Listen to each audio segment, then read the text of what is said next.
সর্বপ্রথমে সকল দেশবাসীকে নমস্কার। দেশবাসীরা নিশ্চয় আপনারা ভালো করে জানেন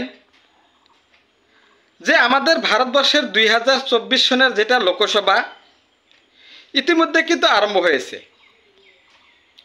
এই 2024 সনের লোকসভাতে ভারতবর্ষের যত রাজনৈতিক দল আছে সকল রাজনীতি দলের যেজন প্রেসিডেন্ট সেই প্রেসিডেন্টের মুখে শোনা যাচ্ছে যে আমরা যদি এবার ভারতবর্ষে সরকার বানাই তাহলে আমি ভারতবর্ষের যত দুঃখী দরিদ্র মানুষ আছে সকল দুঃখী দরিদ্র মানুষকে আমি বিনা স্বার্থে একটা লাইন বিদ্যুৎ যোগান ধরে দেব, আমি একটা ফ্রিতে রেশন কার্ড করে দেব, আমি একটা বিনামূল্যে ঘর দিয়ে দিব।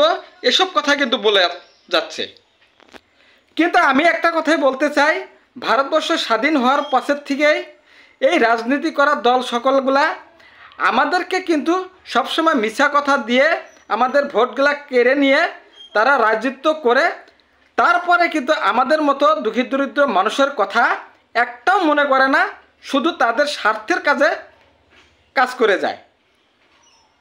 আমি যদি সঠিক কথা বলে থাকি ভারতবাসী, তাহলে আমার এই ভিডিওটাতে শেয়ার করবেন।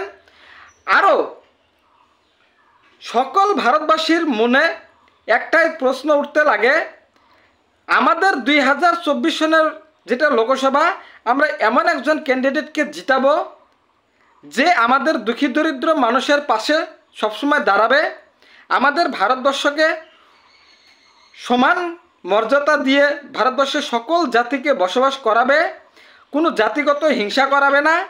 আরও যেসব দলে উচ্চটনী মন্তব্য দিব সেই সব দলকে আমরা এইবার 2024 সনে তাদেরকে আমরা বহিষ্কার করব।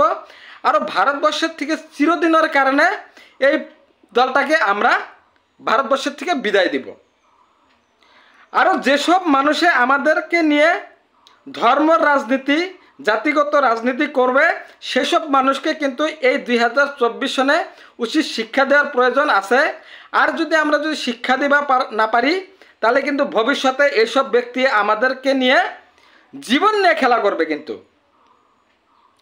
আমি যে এইসব কথা বলতেছি নিশ্চয় আমি কিসের জন্য বলতেছি নিশ্চয় দেশবাসীরা আপনারা বোঝার চেষ্টা করবেন। আরও ভবিষ্যতে যাতে আমরা এই ভারতবর্ষে সকল জাতি জনগোষ্ঠী মিলে যাতে এই ভারতবর্ষে বসবাস করতে পারি সেরকম একটা ক্যান্ডিডেটকে জিতিয়ে এবার আমরা ভারতবর্ষের প্রাইম মিনিস্টার বানাবো, এইটাই আমি সকল দেশবাসীর কাছে অনুরোধ রাখলাম। ধন্যবাদ।